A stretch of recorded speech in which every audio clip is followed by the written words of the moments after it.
Genesis 32. And Jacob went on his way, and the messengers of God met him. And Jacob said, when he saw them, "This is God's camp." And he called the name of that place Mahanaim, or double camp, two camps. And Jacob sent messengers before him to Esau his brother, to the land of Seir, the field of Edom. And he commanded them, saying, "Thus shall ye say to my lord Esau, Thus saith thy servant Jacob, I have sojourned with Laban, and stayed until now. I have oxen and donkeys and flocks, and men servants and maid servants, and I have sent to tell my lord, that I may find favor in thy sight."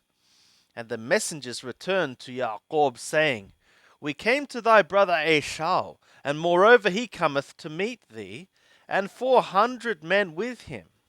Then Jacob was greatly afraid and was distressed, and he divided the people that were with him, and the flocks, and the herds, and the camels, into 2 companies. And he said, "If Esau come to the one company, and smite it, then the company which is left shall escape."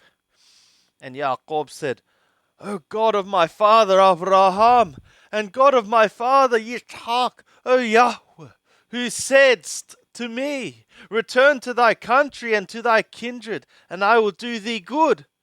I am not worthy of the least of all the loving kindnesses and of all the truth which thou hast showed to thy servant, for with my staff I passed over this Jordan, and now I am become 2 camps, 2 companies. Deliver me, I pray thee, from the hand of my brother, from the hand of Esau, for I fear him, lest he come and smite me, the mother with the children. And thou saidst, I will surely do thee good, and make thy seed as the sand of the sea, which cannot be numbered for multitude." And he lodged there that night, and took of that which he had with him a present for Esau his brother, 200 she-goats and 20 he-goats, 200 ewes and 20 rams, 30 milch camels and their colts, 40 cows and 10 bulls, 20 she-donkeys and 10 fowls.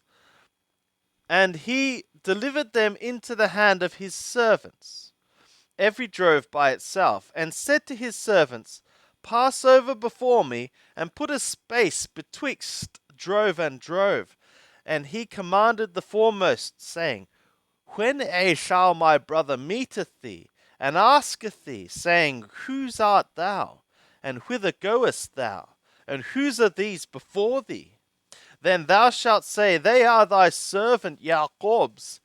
It is a present sent to my lord Esau, and behold, he is behind us also."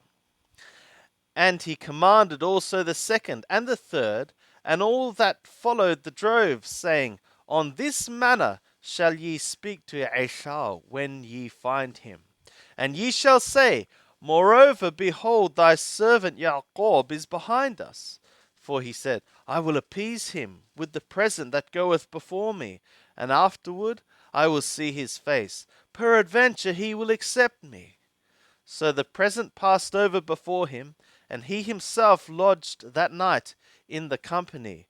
And he rose up that night, and took his 2 women, and his 2 handmaids, and his 11 children, and passed over the ford of the Yabbok. And he took them, and sent them over the stream, and sent over that which he had.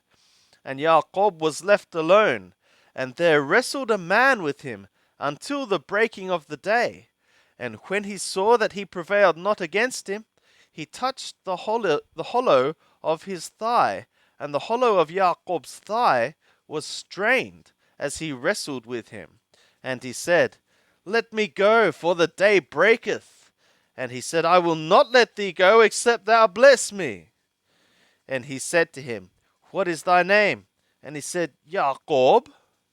And he said, "Thy name shall be called no more Jacob, but Yisrael, for thou hast striven with God and with men, and hast prevailed. And Yaakov asked him, and said, Tell me, I pray thee, thy name. And he said, Wherefore is it that thou dost ask after my name? And he blessed him there. And Yaakov called the name of the place Peniel, for he said, I have seen God face to face, and my soul is preserved. And the sun rose upon him as he passed over Penuel, and he limped upon his thigh. Therefore the children of Israel eat not the sinew of the hip, which is upon the hollow of the thigh, to this day, because he touched the hollow of Jacob's thigh in the sinew of the hip.